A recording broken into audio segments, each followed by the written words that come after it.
Yes, RCM charge of GST दो parts में divided है, एक है अपना कॉम्पोजिशन स्कीम, दूसरा है अपना आरसीएम एफसीएम। हाँ यस, हम लोग पहले आरसीएम एफसीएम के बारे में देखेंगे, फिर कॉम्पोजिशन स्कीम को अलग से देखेंगे। अब मुझे एक बार बताना, चार्ज जो है दो तरीके के होते हैं, एक तो दूसरा फॉरवर्ड चार्ज, मतलब customer will pay the tax to supplier, supplier will deposit the same to government, जो भी ड्यू डेट्स है उस पर, बराबर, ठीक है। अब आरसीएम में क्या होता है, उनो रिवर्स चार्ज मैकेनिज्म, जहां पे सप्लायर टैक्स नहीं पे करेगा, रेसिपिएंट खुद गवर्नमेंट को टैक्स पे करेगा। इधर रेसिपिएंट क्या सप्लायर को दे रहा था, सप्लायर गवर्नमेंट को दे रहा था, यस। अभी जो आरसीएम की प्रोविजंस है सेक्शन 9(3) और 9(4) में है।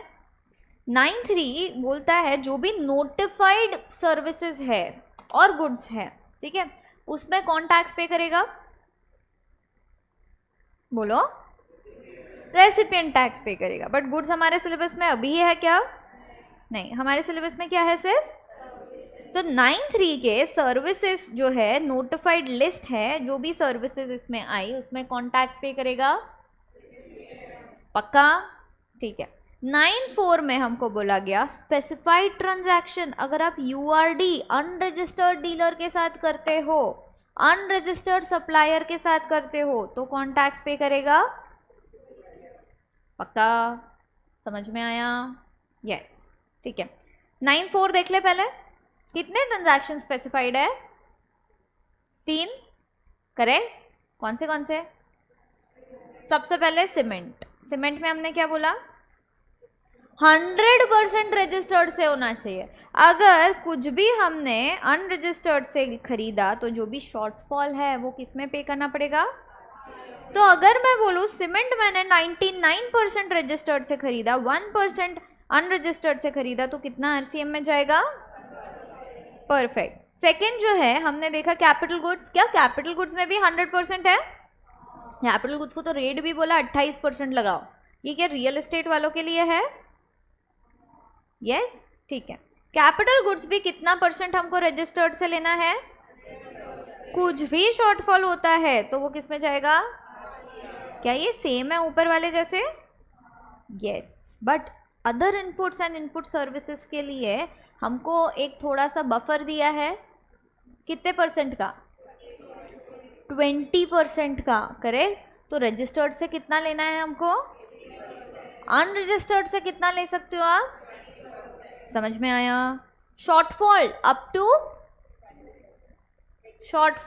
टू 80% जो है, जितना भी 80% तक के लिए है उतना हम किस में पे करेंगे, बाकी 20% का तो अलाउड है।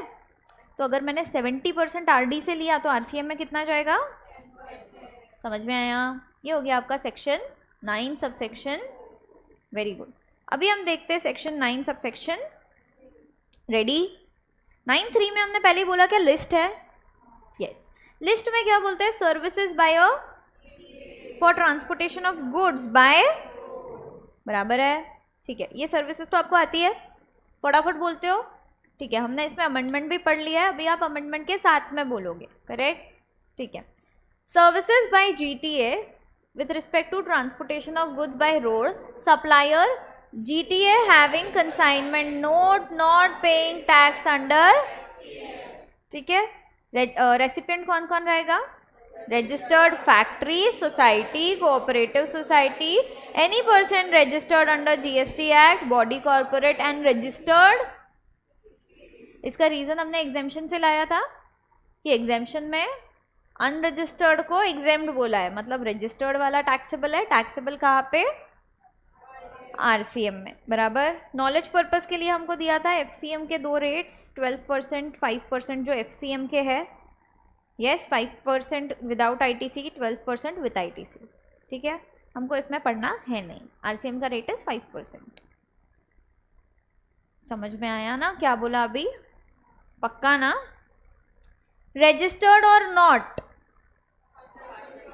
इंक्लूडिंग, ये एओपी तो इधर पे दिया है, एलएलपी कहाँ से आया,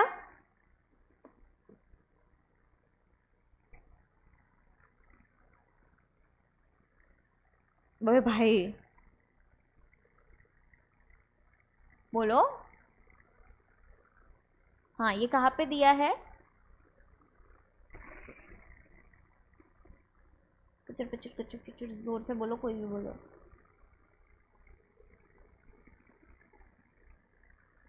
एनालिसिस नहीं, बट एडिशनल नोट्स जो है उसमें दिया है, ठीक है, तो इसलिए हमने इधर पे इंक्लूड करा। इसके अलावा CGSG-UT-LA में भी बोला include state legislature, parliament, court, tribunal. कहाँ दिया था ये? नोट्स, एडिशनल पार्ट, यस, उधर से आया है। क्या ये नोट्स सिर्फ RCM के लिए सीमित है? किधर और मत लगाना, ठीक है, यस। आगे बढ़े, यस। तो एक बार फटाफट बोल देते हो वापस, अभी नॉन स्टॉप। हाँ, GTA का service, GTA not paying tax under having consignment note. Recipient registered factory, society, cooperative society, body corporate, any person registered under the GST Act, CTP, registered or unregistered, including AOP and LLP. Very good. Advocate services by individual advocate including senior advocate, या समझ में आया?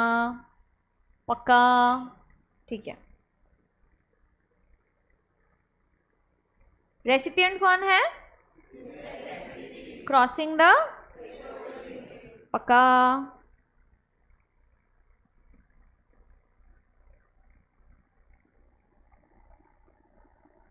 एक second ना,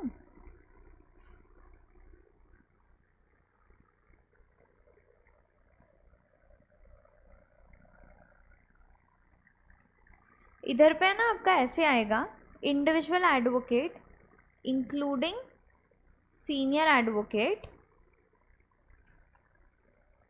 bracket इधर ही खत्म होएगा, मतलब इंडिविजुअल प्लस फर्म, हम ऐसा बोल रहे हैं। हम ऐसा नहीं बोल रहे कि individual includes firm of advocates, ठीक है, हमने ब्रैकेट गलत दिया था, उसको करेक्ट कर लो।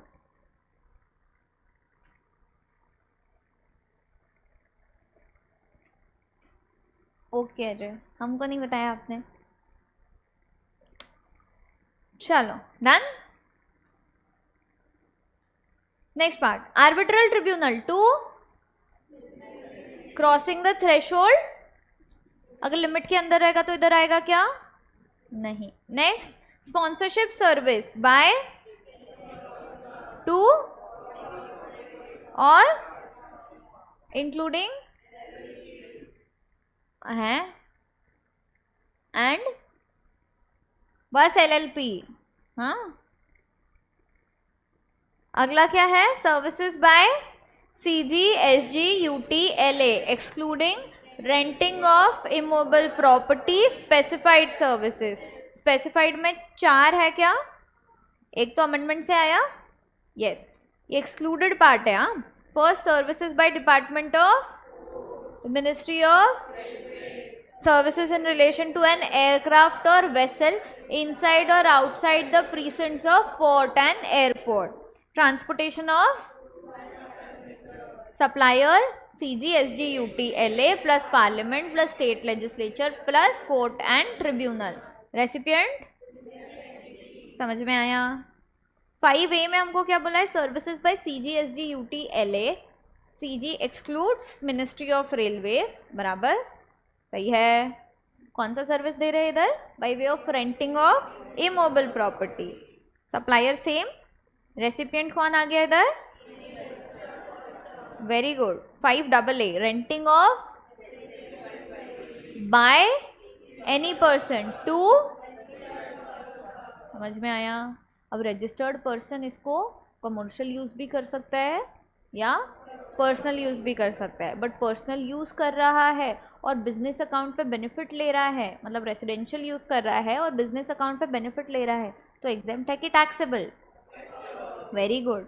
5AB जो न्यू अमेंडमेंट आया है वो क्या बोलता है? Services by way of renting of immovable property other than residential dwelling by unregistered person to very good. अगला क्या है? Services by director. कौन सा डायरेक्टर? जो शेड्यूल 3 में नहीं आता है, to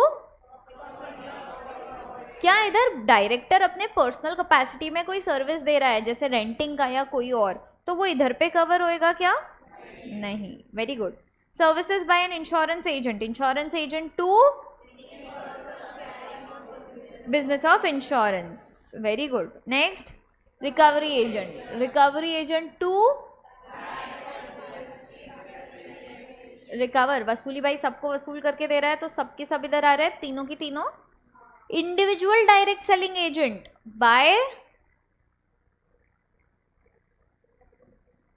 bye individual direct selling agent to, एक दो लोगों को देगा, बैंक और financial institution, NBFC, non banking financial institution. Yes. और अगला क्या देखा था हमने? Business facilitator to agent of business correspondent to. Perfect. जो बीच का छोड़ा है वो देखते हैं अभी. Services by music composer, artist, photographer. ये कौन किसको दे रहे हैं इन लोग? म्यूजिक कंपनी, प्रोड्यूसर और the like. Services by an author. अब ये ऑथर कौन है? Other than those covered under FCM to. समझ में आया? अदर देन FCM 3 जगह पे है. एक GTA में हमने देखा, एक ऑथर में हम देखे, और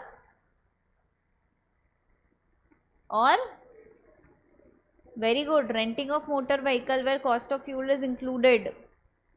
क्या है वो entry? And meant to carry passengers, any person other than body corporate, not paying tax under FCM at the rate of 12 IGST में रहेगा. To. Very good. Security services bye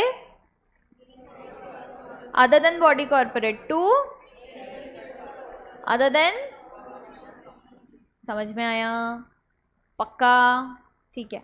इसमें हमने एक और अमेंडमेंट किया था, डिस्कस किया था, शायद लिखे नहीं थे. अमेंडमेंट नहीं, एक्सक्लूडेड वाला पार्ट जो TDS TCS के बाद हम इसको डिस्कस किए थे. लिख दिए है क्या? तो फिर इधर पे अपडेट नहीं करा है. इधर पे भी है ना वो, other than composition scheme and क्या लिखा है?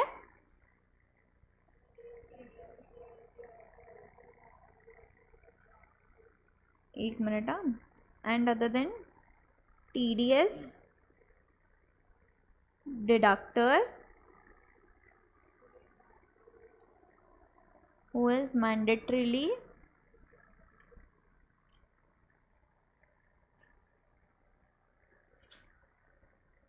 to register as per section 24. Thank you. तो ये भी इधर पे आ गया अदर देन में. ये GTA वाले में भी अदर देन में था क्या? है ना?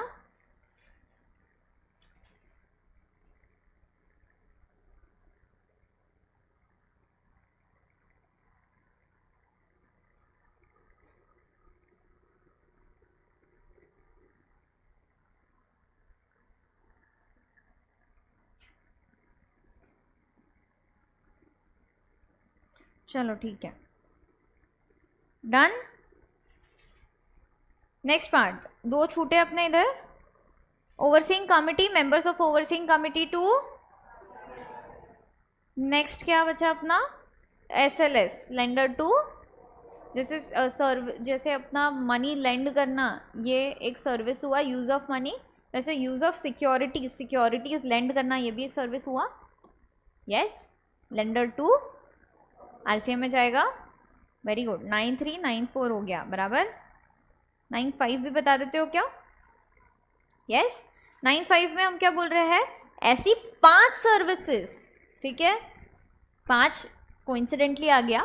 ठीक है, तो 5 सप्लायर्स अगर, मतलब 5 सर्विसेज अगर ECO के थ्रू परफॉर्म करी गई तो कौन टैक्स पे करेगा? ECO will pay the tax. Very good.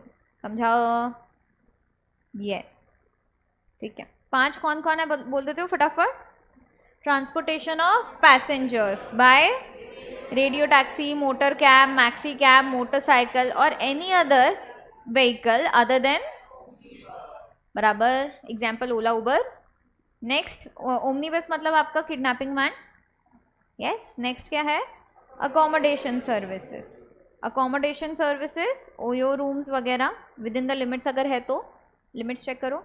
चलो अपन भी क्या करते हैं ना, 1 और 5 एक साथ बोलते हैं, ठीक है। वापस से 9-5 में 5 सप्लायर्स आए, जिसमें से पहला कौन सा है, service transportation of passengers by way of radio taxi, motor cab, maxi cab या कोई भी और, other than omni bus, other than, very good. अगला accommodation services within the limits, threshold limit check करोगे, check the threshold limit, threshold के ऊपर है तो इसमें आएगा क्या 9-5 में, नहीं, फिर वो खुद टैक्स पे करेगा। अगला हाउसकीपिंग सर्विसेज इंक्लूड्स, बोलो, प्लम्बिंग, कारपेंटरिंग वगैरह, इसमें क्या चेक करोगे, वेरी गुड। अगला restaurant services other than those located at specified premises, specified premises मतलब एक, कोई भी एक रूम जहाँ पे वो प्रीमाइसेस है उसमें अगर वो रूम भी दे रहे हैं रेंट पे, तो कोई भी एक रूम का रेंट इज मोर देन 7,500, बराबर, मोर देन ही दिया है ना, पक्का ना, यस, इक्वल टू नहीं है, मोर देन ₹7,500 पर डे, कोई भी एक रूम का, तो वो बड़ा होटल क्लासीफाई हो गया, तो उस केस में वो खुद चार्ज करेगा। समझ में आया, पक्का सबको, ठीक है। इसी के साथ आपका 9.3, 9.4, 9.5 हो गया है, क्लियर है।